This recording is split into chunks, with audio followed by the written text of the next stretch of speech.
Hi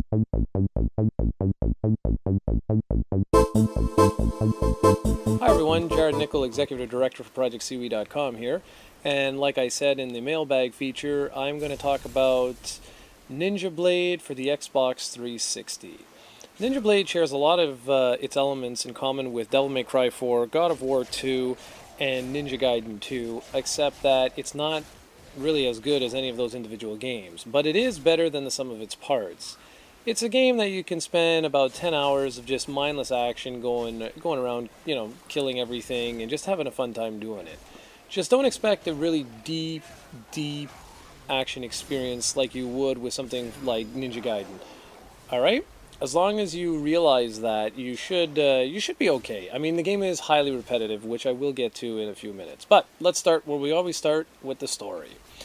So, Ninja Blade has you taking the role of a character named Ken. He's like a super ninja from today, if that makes any sense whatsoever. Your mission is basically to help stop a virus that's spreading throughout all of modern-day Japan. Like I say, the story is really over the top, completely ridiculous, and it really never takes itself serious whatsoever. But you know what? It works, and it works very, very well. Because you're sort of going to be laughing at yourself, like going like, this is so stupid sometimes, or like, this is so ridiculous. There's one scene that always comes to mind whenever I talk about Ninja Blade, and that's where there's a plane that's crashing and you're on it, and you basically attach, like you throw out your swords, and they attach to like concrete, and you have to basically force the plane to land. It's just completely ridiculous, but again, it works, it's fun, it's wacky. And if you treat it as such, you might actually find a really enjoyable experience here. Only thing that you really have to get used to are the quick time events. Those are the time button presses, that were made famous from God of War. Alright, these are without a doubt the most flashiest quick time events we've seen in a very long time, probably since God of War 2. That being said, I found that there are just way too many of them. Gameplay, you see, is broken into three main sections. There's generic fighting with some platforming elements. Then there's the quick time events and boss fights. And that cycle repeats itself about 3 times per quote-unquote mission. Alright, and each mission takes about 40 minutes to play through, depending on your skill level.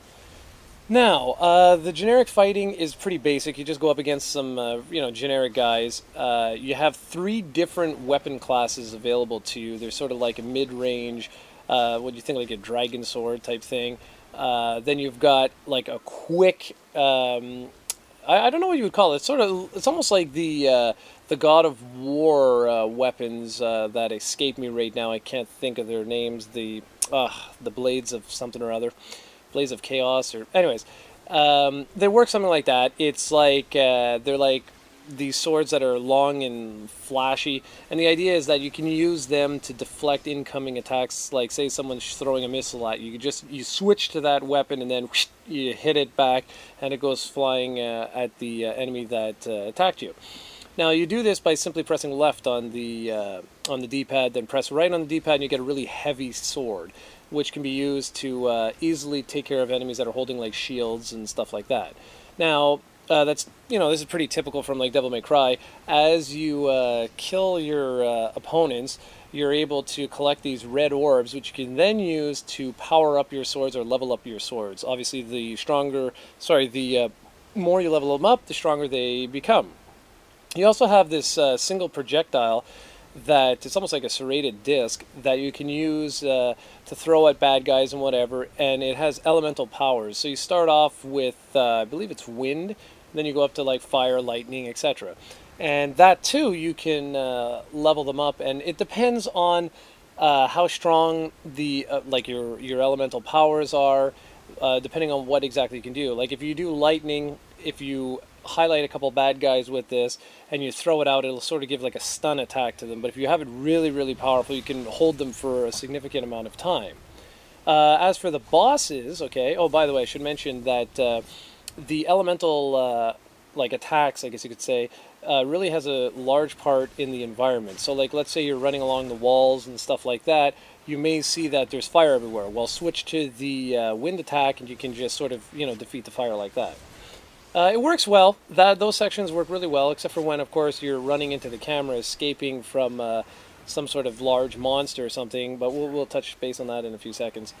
Anyways, as for bosses, pretty generic stuff. That I was a little bit disappointed. Some are wicked, but other ones are very 8-bit in nature, meaning that if you memorize their pattern, you can sort of get rid of them in a few seconds. It's really not that difficult, especially nothing like Ninja Gaiden 2. You're not going to have to devote half your life to learning all of the ins and outs. But I think it was done like that on purpose in order to appeal to a more casual, friendly market. But because of this, I found that it has a lot of longevity to it. There's a lot of replay value here because you can go back to these missions and try and perfect your score, or try and go and find a lot of the different goodies that are scattered throughout the game. Now, this is a single-player adventure. Okay, there's no multiplayer to speak of. But like I say, you will go back if you have fun with the title. I find that from the people I've spoken to, that they return back to the game quite frequently, actually. Okay, graphically, or rather technically, the game looks its part. It looks nice. It does have some textures that have a distinctly early next-gen look to them. In other words, they're kind of flat, sometimes shiny, stuff like that. Character designs aren't exactly that varied. I mean, your ninja looks like really badass, but most of the other enemies are kind of generic. I mean, they look cool, but they just repeat themselves far too often. Animations are smooth, a lot of particle effects, stuff like that. All stuff that you'd expect in a next-gen game.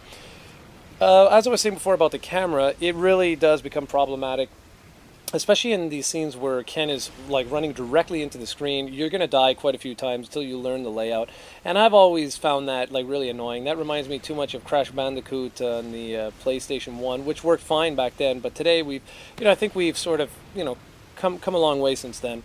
The soundtrack is loud, it's rocking, and it'll definitely get your subwoofer moving. But other than that, I mean, voice acting is ultra cheesy, dialogue is like horrendous. But again, it was never designed to take itself too seriously, believe me. So bottom line, I think Ninja Blade, it's not Devil May Cry 4, it's not Ninja Gaiden 2, and it's not God of War 2. But it does feature some of the best parts of these games, and if you realize that this is really just a no thinking, mindless game, and you can put up with some of the repetition, especially from the QuickTime events, because there are a lot of them in here, guys. Remember what I said, it's a little bit of fighting, then a QuickTime event, then a boss, and it does seriously repeat that around 3 times before you move on to the next mission. There are a couple of unique areas in the game that try to spice things up. Like there's areas where you're in like a gun turret and you're taking down enemies, but the bottom line is it always comes down to this sort of generic chemistry. Anyways, I decided, when I did compare it to some of the other games on the market and everything, I thought that it was a solid game. I'd recommend it to people who enjoy like some mindless action every now and then. I gave it a 7.2 on 10, and I think if you realize what you're getting into here, I think you could have a lot of fun. For the full written review, hit up projectcoe.com.